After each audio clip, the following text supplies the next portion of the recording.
Mana xudo xolasa keyingi obyektimiz bitdi. Bu darvozaxonadan kirish. Mana uyni tomiga to'g'rilab bu xil holatda olib keldik xudo xolasa. Mana bu yoqqa sekin ketganda hop 11 metr bu yog'iga 870. Hozir mana bir skatli bo'ldi, o'rtada saroblar bilan birgalikda. Stoykalarimiz turbada.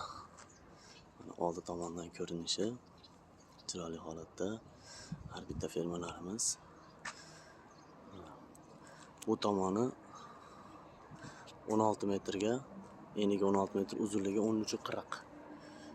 Oldi tomondan bu ko'rinishi.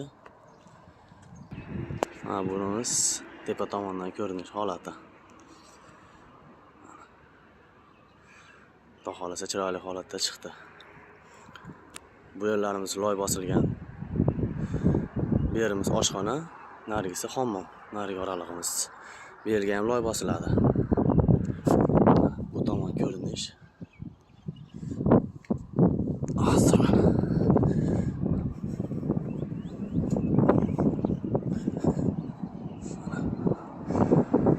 tepa ko'rinishi bunni.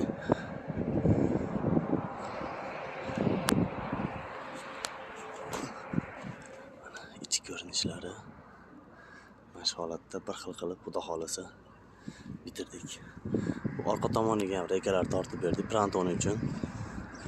Mana bitta ko'rsatib o'tamiz. Mana orqa tomoni Prantoni. Bu tomondan ko'rinishi. Bunday ko'rinish.